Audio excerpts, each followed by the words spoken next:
I'm Eric Labaye. I'm the president of École Polytechnique and Institut Polytechnique de Paris.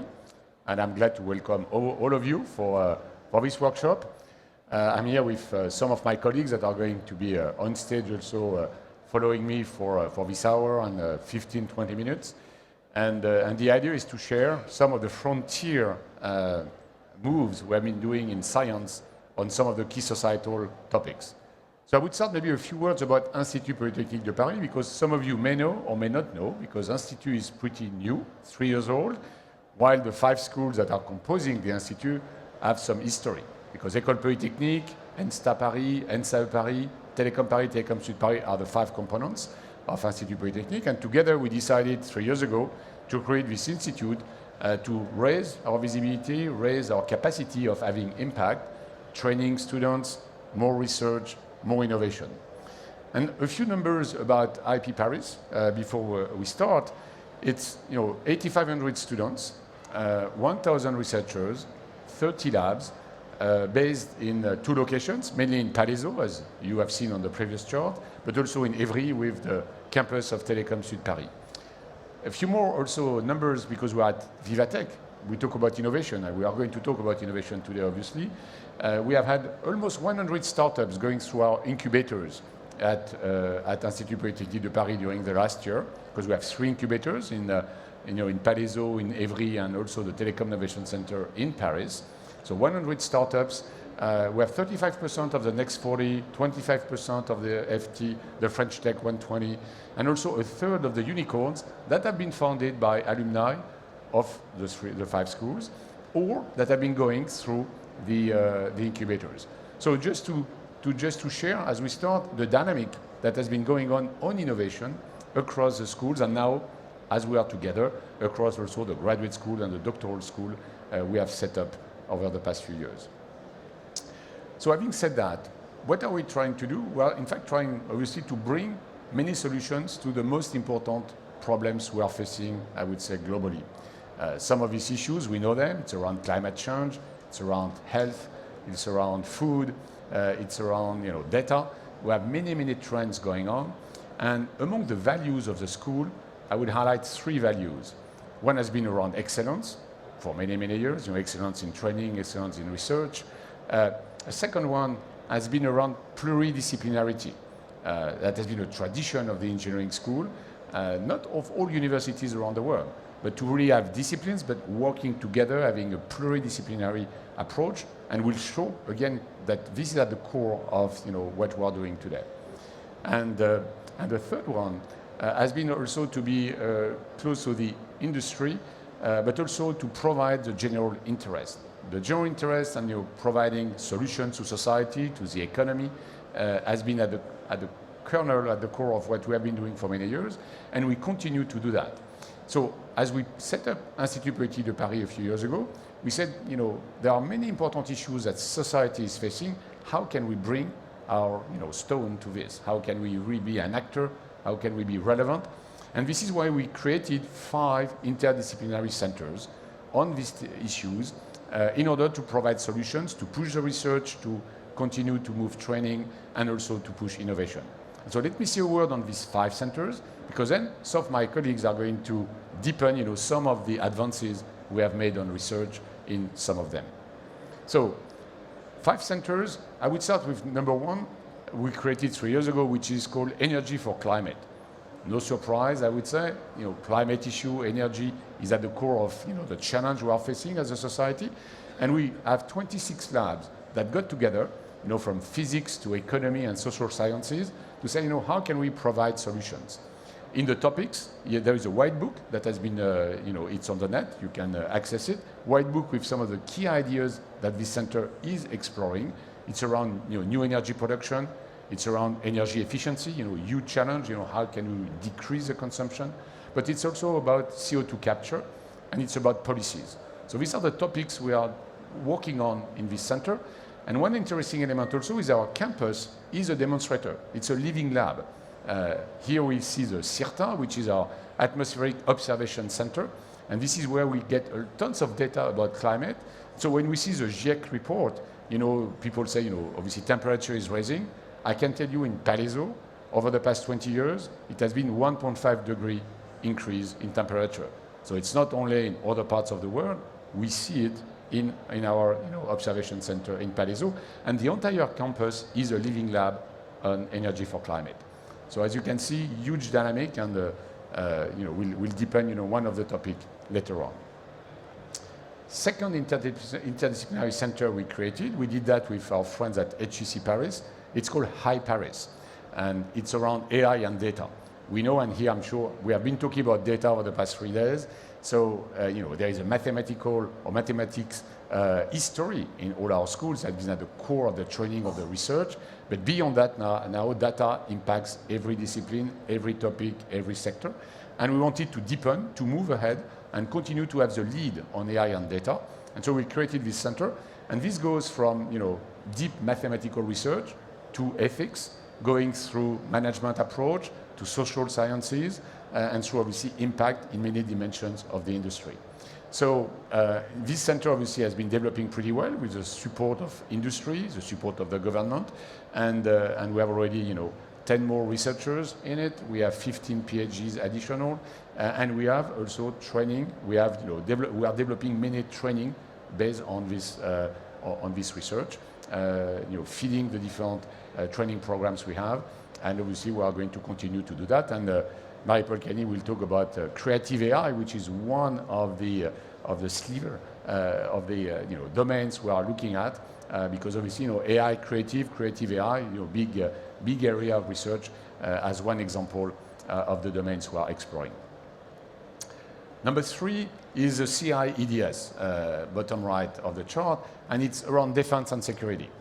I think it's even more clear today. We created it 18 months ago. Defense and security are at the core of some of the societal challenges. And obviously we have a tradition of many laboratories linked to some of the research that is helpful for French sovereignty, even more largely European sovereignty. And so we have been deepening that with the support of the Ministry of Armed Forces on some of the dimensions in which we have strengths. For example, laser, that has been a core of the physics department research programs. So we are deepening our perspective there. Cybersecurity also is obviously one of the key elements on which we are working. Materials, new materials. There is a huge need for improvement and new perspective on that. So this program is going on now for 18 months, and we already have 15 projects going on, and we are going to continue to do that. So here, another development that is also going to feed some of the doctoral school programs, PhD track programs, as well as some of the master we are delivering in Institut Polytechnique de Paris. The fourth one is energy for health. We talked about climate, data, security, health. We see again the major issues of the society. And in health, what is going on today is we see again the pluridisciplinarity element is important. When you get the mechanical department, when you get the physics department, the computer science department, then a medical school together, a lot of things happen. And you create new solutions on treatment, on medtech, materials, new materials to support how to help people recover or sustain their life going forward. So another element, we are starting that this year. It has been a good dynamic over the past 18 months to create it, and we have high aspiration on energy for health. And the last one I would highlight is art, science, and society. As we know, there are a lot of questions today. We talk about society. The science obviously is providing a lot of engineering solutions, but art also is putting in perspective, for many years, culture, the way we are living, the way we are operating together as society, and putting these disciplines together for the benefit of the citizens, benefit of society, is important. We'll see some example on keeping the heritage of the different civilizations. But one element also we are working on, and I'm sure you have talked about that over the past 2 days, is the metaverse. Metaverse somehow is a new dimension of society.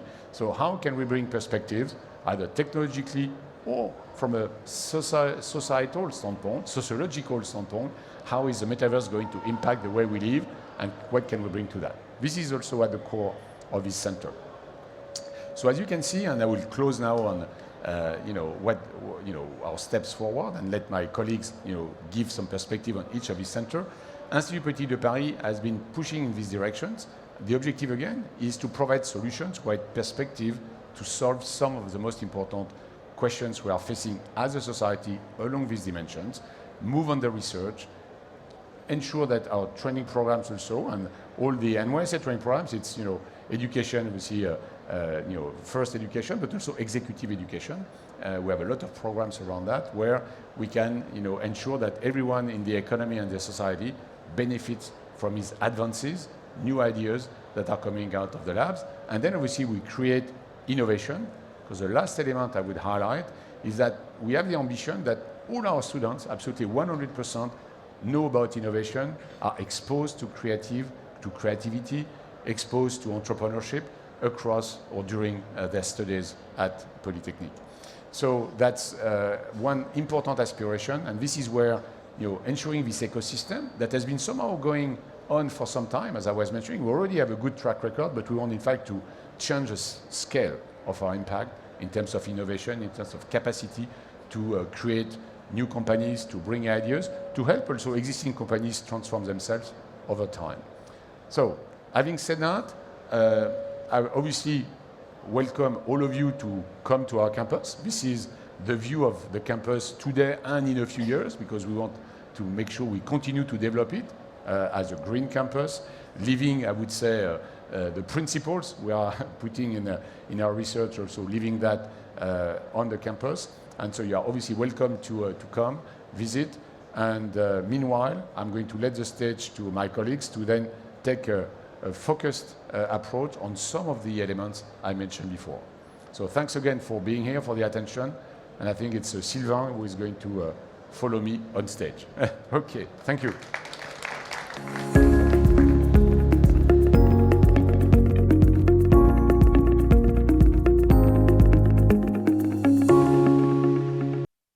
So good morning, everybody. My name is Sylvain Cros, and I'm going to speak to you about satellites for solar energy consumption.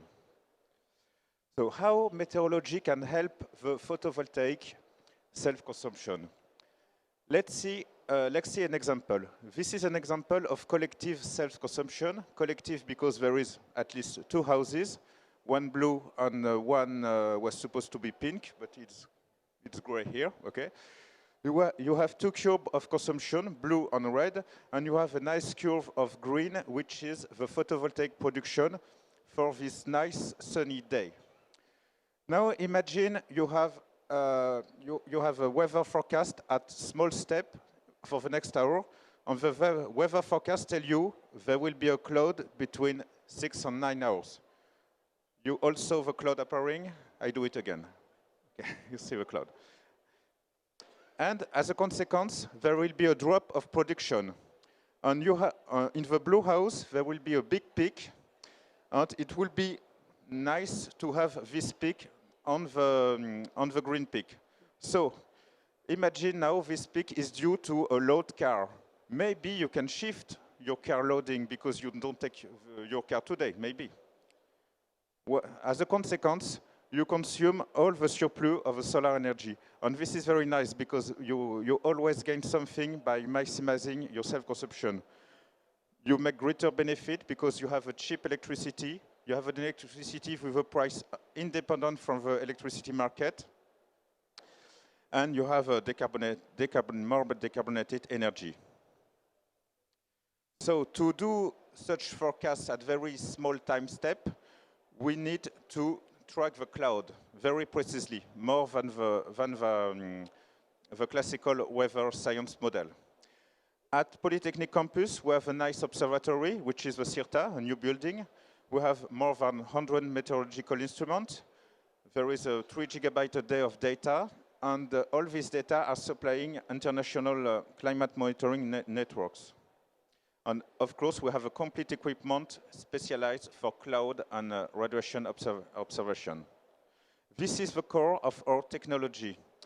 This is a weather forecast dedicated to the next hours at very small time step that can be updated every 15 minutes. Let's see this example. On the right, you can see the pin curve. Pin curve is Météo France model. Météo France model is nice for the next day, for the next week.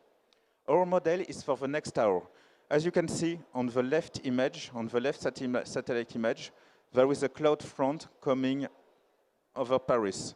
On the right image, this is what we forecasted. So, when you see the curve, our forecast is the yellow one. We could catch the PV production drop. We could catch it when the pink curve of Météo France could not catch it.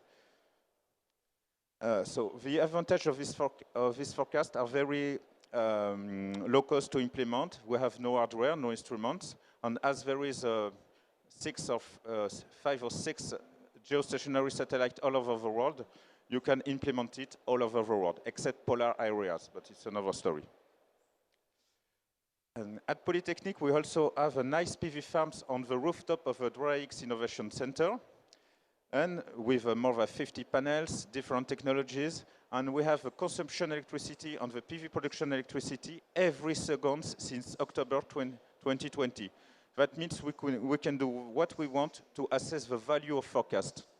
What do we gain with a good forecast? What do we lose with a bad forecast? And what do we gain if we took a decision concerning battery loading or consumption shifting? We can do that here. We are currently increasing our forecast model with deep learning because with satellite images, we can have now 18 years of homogeneous data, which is quite a paradise for deep learning.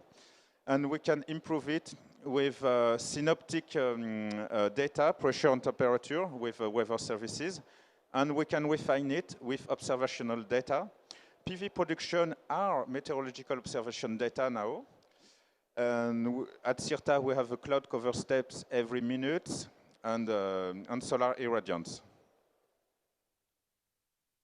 As a conclusion, with weather science research at E4C Center, we can offer solutions to better manage the weather dependence of solar energy consumption. It permits to reduce the economic and carbon cost of PV self-consumption unit. It permits also to relieve the power grid because the intermittent solar energy is injected locally, not on high tension. And finally, we offer information for citizen empowerment concerning electricity consumption. And as you can see on the right graph, the self-consumption is still a growing market for the next year. So thank you for your attention.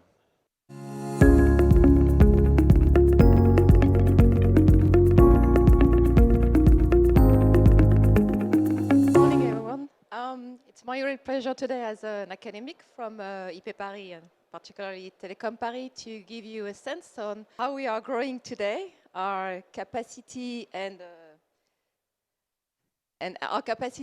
impact in the health domain. And I'll take as an example my research domain, which is machine learning on medical images.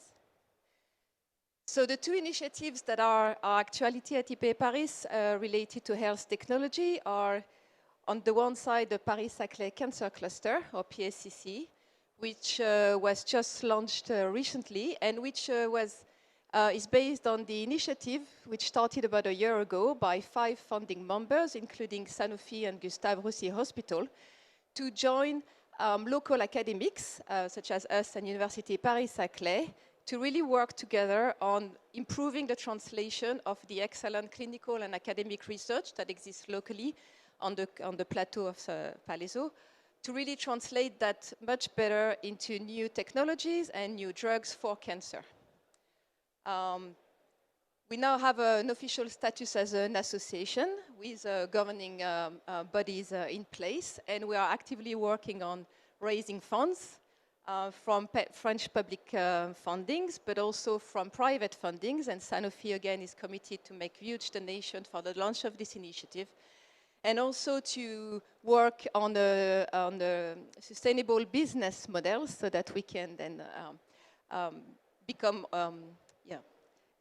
independent, and especially with thinking strategically on the fees from membership and from platform use that we will be hosting in a dedicated building, where us as an academic will be involved mostly with the huge data platform that will be made available, but also with the aspect of consulting, with the members that are hosted in this cluster, and with the teaching, with a high need of teaching those members onto specific new innovation and technology. And having said that, one of the key members that we want to grow and to make a success are startups. The other initiative that is going on at IP Paris is, as Eric mentioned, the Engineering for Health Center. The mission of this one is really to create synergy within local academics, and then with that to grow capacity. And the other mission is really to promote attractivity by raising funds, by recruiting new faculty. And one also of the mission of this center that I believe is very important is to attract international talents, but also retain our local talents to really go into the health technology. Now, as an example, so who are we at Telecom Paris working in the field of health technology, and in particular on machine learning for biomedical imaging? Well, we're typically people with an engineering background who got introduced to biomedical engineering during their PhD. And then personally, while as an academic at Telecom Paris, one of the key opportunities was to be able to spend some sabbatical time abroad in very prestigious institutions, very strong in bioengineering, and with their own School of Medicine. And then learning a lot from that and being able to grow a lot the scope of the type of research we're doing. We also have tremendous support and flexibility given to us to work on innovation by patenting our algorithms, in my case, also by engaging with students, our students who want to go into the deep tech adventure, for example, and also in terms of teaching and creating new programs really focusing on biomedical engineering aspects, like this Master BME Paris, which we launched in partnership with Université Paris Descartes about 10 years ago. Typically, our research group, we are based in a computing department. In our case, we're about 20 people, to give you an idea of working on health data. And we have a massive network of local collaborators, which are essential in our activity. That can include either hospitals, industrials of the domain, startups, or even industrials not of the domain, but in need of some things related to medical image analysis. And this is to give you an illustration of the type of collaborators we have. And I would like really to emphasize that one really key asset we have is there's also international collaborators. So it's not for the access to their students, because we have excellent students, but it's really to have access to their data, where abroad it might be easier, and actually for us as academic, than locally, unfortunately. And the last thing is to illustrate, so what are we doing exactly? Well, at Telecom, typically we have, at least as of today, we've been working basically on algorithm. That's the key thing that we do, where we try to, we do mix, so fundamental models about the knowledge on anatomy, what we're looking at, but also on the physics of the imaging modality we are using to look at something inside the body. And so mixing that in a smart way with a formulation in terms of mathematics of the clinical task or the clinical question that was asked to us. So typically there are two main domains of activities. One is really to work on the image itself, so image enhancement and reconstruction problems. And we've been covering all imaging modality types. And the other one is to work on computer-aided diagnosis tools, predictive modeling of lesion evolution, or radiological biomarkers. And in that case, we work with basically any pathology. It just depends on the opportunity and the collaborators, and also on clinical and research quality scans. And you have a visual illustration on the right on this type of work. But now the future with those two really great, very large-scale initiatives is to go into what I would call the next generation of machine learning in our domain, which is going to be three factors, which are really new paradigms. The first one is on very large cohorts, and usually cohorts of cohorts coming from different origins. The second one is going to be going into multi-omics, so not only working with imaging, but linking the information with electronic health record, clinical data, genomic, molecular assays, etc. And the third one is because of this massive data and because of regulatory constraints that you hear a lot, I guess, our data can't move and will move less and less in this field. So we have to go into federated access, and in particular for us, federated learning. And this is just an illustration on the right that, so the first, what we've been doing so far has a very high potential for technical impact. The new domain has a very high potential for clinical impact, which is also essential for us and for the training of our students. And finally, just a few keywords if you want to have an idea of what type of methods also we'll be going into that we haven't really touched yet for the moment.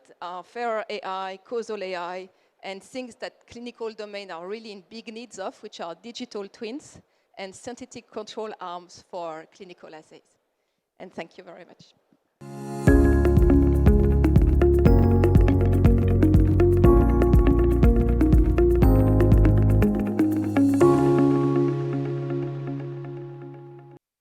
So good morning, ladies and gentlemen. My name is Titus Zaharia. I'm a professor at Institut Polytechnique de Paris at Telecom Sud Paris.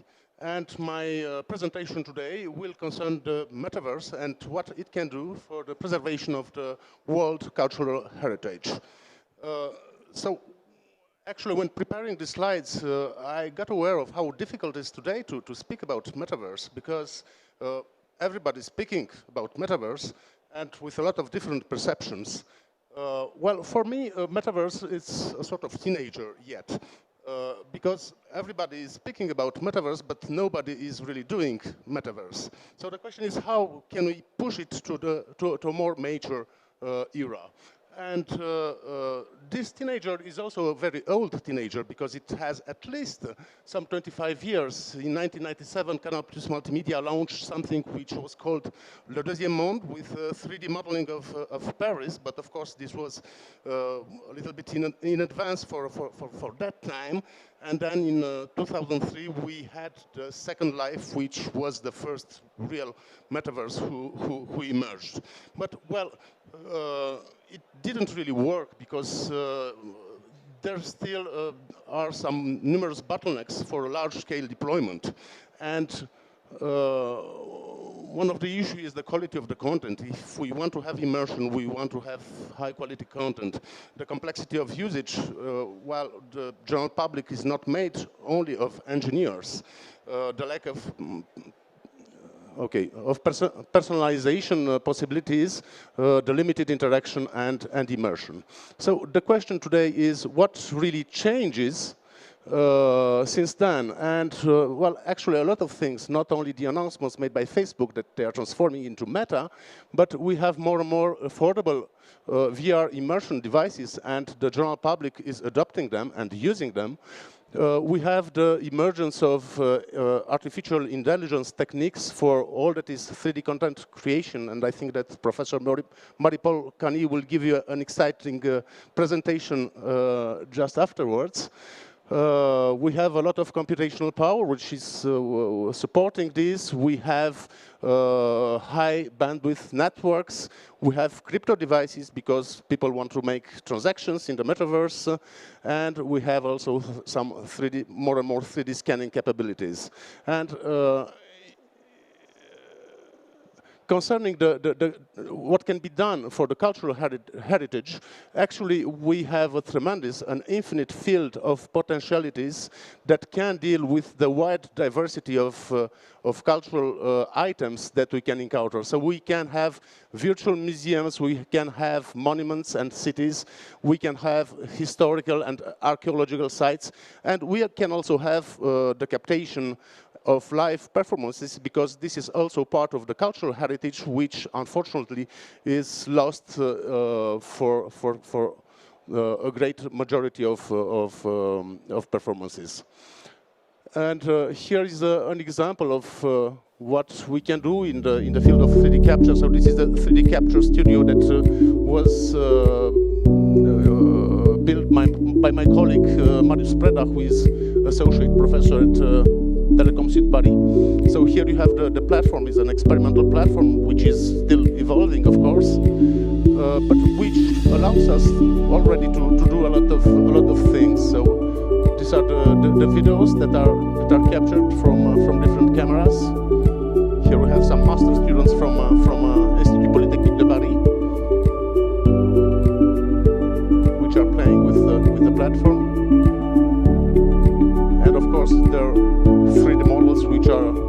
which are produced in a couple of minutes. And we can have, of course, static models, we can have animated models, which is already more interesting.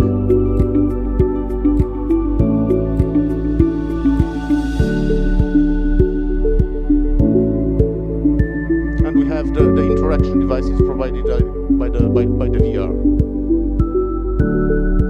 And here you have some images, these are the dancers from the Opéra de Marseille, which we captured at Théâtre de Châtelet. Okay, so I'll stop here. Still, in order to be successful, I think we need to do something more, because a metaverse is not just a simple, an inert digital twin, but we look for an enriched dimension when we can teleport and where we can interact with objects or characters that are inside. So, for instance, if I would design a metaverse for the Chateau de Versailles, I would not just want to push some doors and to visit some rooms, but I would like to be there at the table of the King Louis Soleil with his court and interact with people and find out their histories. And if we want to do this, actually we need a lot of things. We need to have hyper-realistic 3D content. We need to be able to personalize this content. We need to make some script writing in order to tell a story in an intelligent way. We need design, we need gamification, we need all the socialization issues, the interaction, and of course all that is visualization and immersion. So that makes, in fact, a wide field of competencies that is required. And for me, the keys of success are interdisciplinarity. We need a holistic development approach. The facility of usage, okay, the technologies should be utilized in a seamless manner by the user, and we need to provide excitement and creativity. So we need to have a place where art meets engineering, when research meets creativity. And the question is, do we have such a place somewhere in France? And well, actually, this is the goal of the upcoming interdisciplinary center for art, sciences, and society, which is called the Factory, and that I will briefly present you. So here is the definition given by the initiator of all this, which is Raphaël Granier de Cassagnac. He is somewhere there, who is a CNRS research director at École Polytechnique. So, well, what we want to imagine is a world and professions that can break the silos between arts and sciences, that can build a unique ecosystem in France that can be a catalyst for all that are technological and societal innovation based on hybrid research creators and training inventive engineers. Well, I must confess the definition is very dense, but this is not a surprise because Raphael is at the basic researcher in particle physics. So I'll try to translate this. Well, basically, we want to have a place where we can push forward the concept of research creation based on a mosaic of thematic labs, okay, with a high level of interdisciplinarity for a disruptive innovation, where we can share the cutting-edge expertise of all these researchers, and when we can facilitate for the emergence of ecosystems, okay? So a place of creativity where scientists, engineers, artists, students can meet together, can fusion their ideas, their competencies, and their sensibilities. And this is my last slide. So this is the mosaic of labs that we already have. So we have storytelling, we have performance, we have gaming, we have virtual, we have sound, we have design, museographics, and this is all. Okay, so thank you very much for your attention.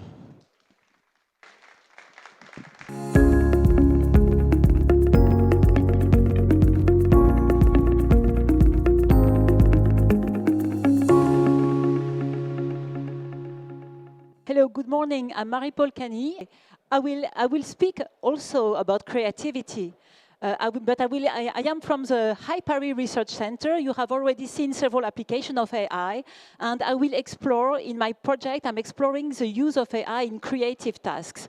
Creative tasks apply to art, apply to engineering, indeed, applying to design of products to be fabricated, such as in the example of garment, apply to the creation of the metaverse, which we just discussed with Titus, and also to the creation of any products to be fabricated.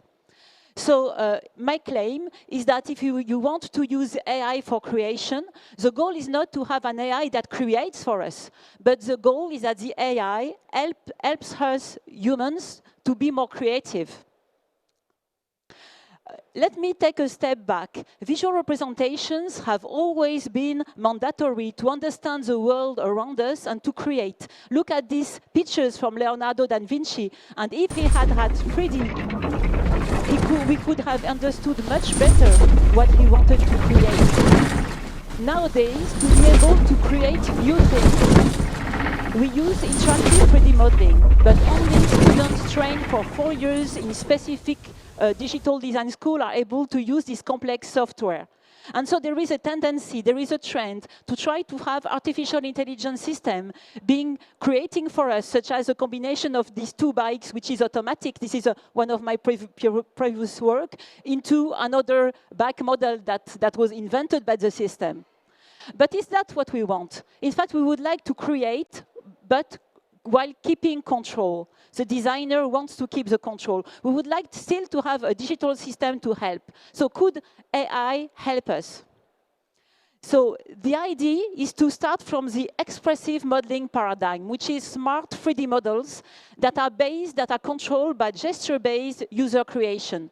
So like in the little drawing on the top, the idea is that the user be able to sculpt, to draw, to see in real time with his design, and then to edit the design again.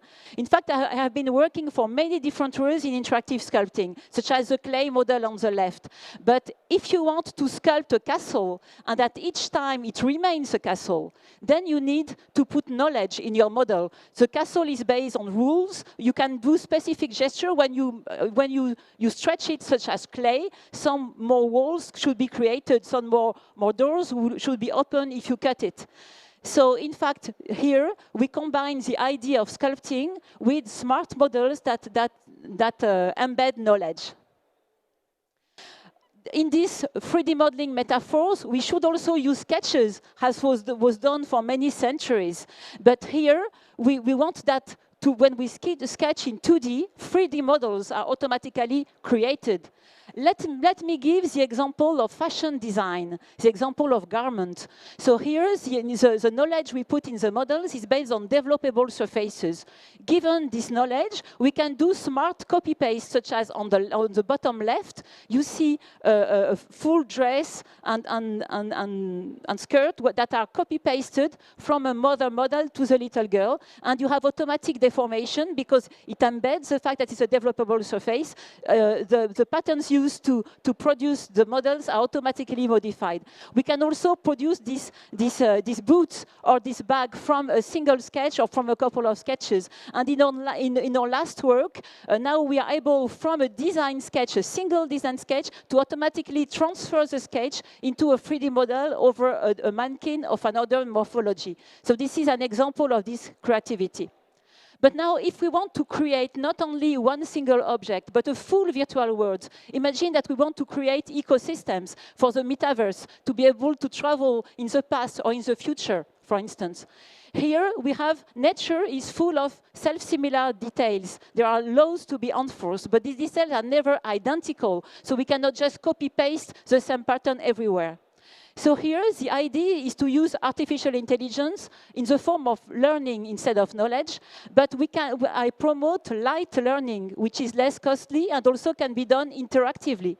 The idea is that the user can either create its own examples, for instance, by putting trees where the terrain is flat and putting stone where there are slopes, for instance. Or else, we can learn from a photo, such as a photo, for instance, here of the herd of animals. Or we can learn even from a simulation. For instance, we can simulate ecosystem with all different natural conditions. We set up sandbox simulations of the different ecosystems. And then all this input can be used in light learning procedures that we are developing in my lab. And you see on the right 3 different results. The African savanna, and then a Mediterranean landscape, and finally animated herds of animals.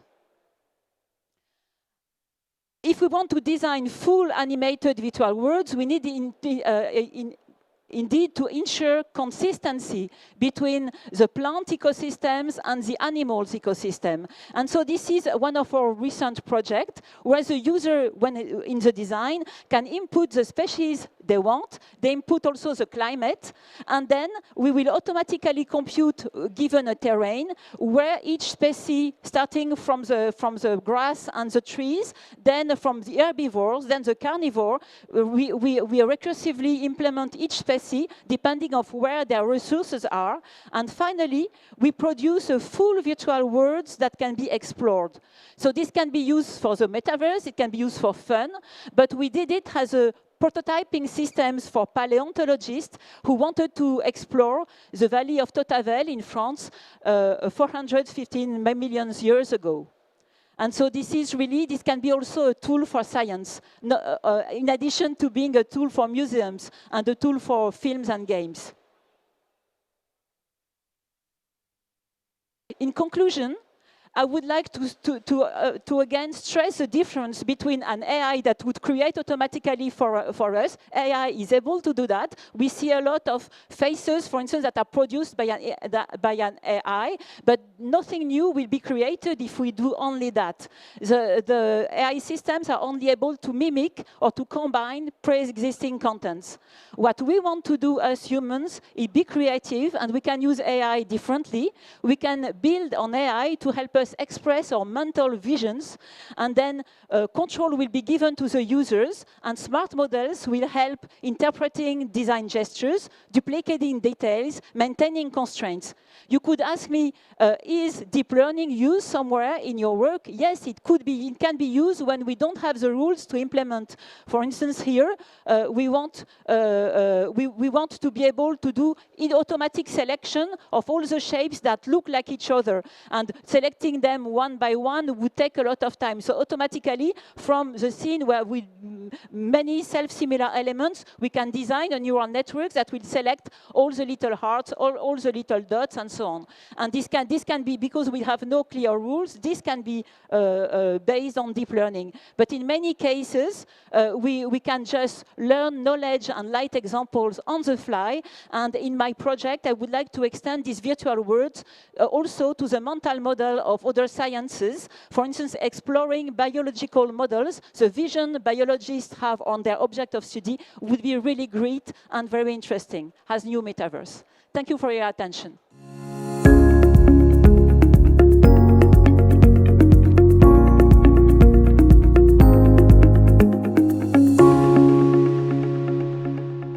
So I have the difficult task to conclude this very interesting workshop.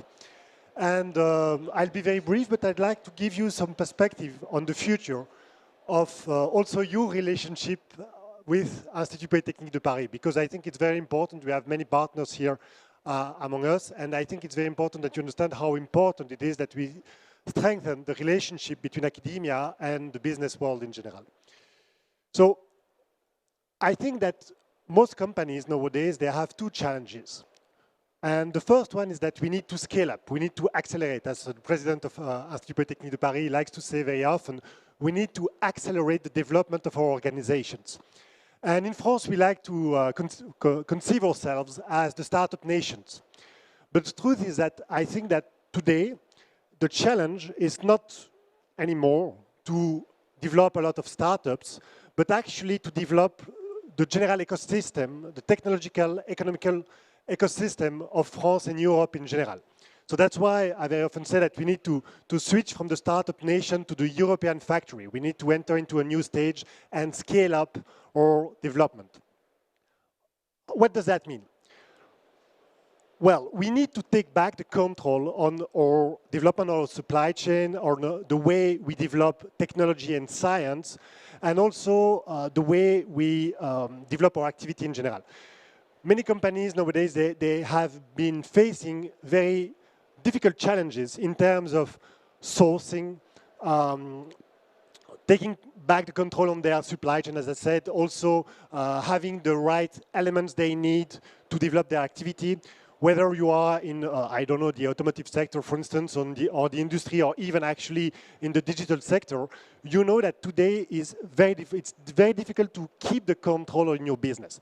The thing is that we shouldn't aim at working alone. That's not possible anymore. The truth is that today's business is about dealing with interdependencies. So having relationships with other actors, but what's important is to take back the control on those dependencies you have with other actors, and that's why we talk about interdependencies. I'll explain that this is actually dealing with the question of ecosystems, and the question is how can we scale up those ecosystems so that in France and in Europe we have the critical mass to face and solve the very difficult challenges we have in face of us. The first thing is talents. So if you ask business leaders nowadays, what is your first priority, the majority will say that their first priority is recruit and retain talents. Women, men that are actually at the core of the development of your activity. As you have seen at Institut Polytechnique de Paris, we have probably among the best students in the world, and that's one of the first reasons why you should be working with us. The second thing, and you've seen that we really offer the full package, we can support our partners and work with our partners to work hand in hand and helping them to develop their own business, first with the talent, and also because we have the full package, so with the incubators, you've seen the 3 incubators we have within Institut Polytechnique de Paris, also with research and in general, getting together in developing those ecosystems. And that's very important, that we need to change the mindset. Before, we used to think that academia was at the beginning maybe of the technological and scientific chain, but that it's not true anymore. We really need to develop interdependent ecosystems. I'll give one example. In France, we like to compare ourselves with Germany, so I'll take an example from Germany, which is Celonis. Celonis is the first decacorn in Germany, so a startup being valued to 10,000 billions in Germany. How was it created? It was created at TUM, at Munich, the technological university. What were their business partners? SAP and Siemens. So 2 quite important companies in Germany. And what you see is that you have really the combination of startups, academics, and very large companies creating an ecosystem that allow them to develop innovation, but in a scalable way. That's very important. And for instance, at Institut Polytechnique de Paris, within Telecom Paris Innovation Center, the incubator of Telecom Paris, we are very proud that we have there developed the first industrial unicorn in France, which is Exotech, specialized in using robots for logistical chains and supply chains. And it's quite interesting because, again, we've seen that it was a combination of venture capitalists, academics, labs, researchers, but also larger companies that allowed and enabled Exotech to develop their company up to this €1 billion valuation. And yesterday, the Minister of Economy, Bruno Le Maire, said that now in France, we are aiming at having 5 unicorns, so, 5 decacorns in France. So you know that we quite recently celebrated the 27th unicorn in France, and now we are willing again to scale up and go for 5 decacorns, so meaning 5 companies, startups valued at €10 billion. euros. So the question is really this scaling up, and it will only work if we ally together. One company alone cannot actually do the development in today's world needed, certainly not the scientific development, the technological development, to develop itself by its own. It's really about interdependencies, and so that's why working with academic institutions like Institut Polytechnique de Paris will allow you to access to top students, world-class researchers, as you've seen, and also our ecosystem of incubators, VCs, etc., etc. And so that's why I really think that we have a joint interest here, working together to scale up the French and European economy and create together those decacorns of the future that will also steer the innovation and technology of the future. Thank you very much, and I'm looking forward to our collaborations.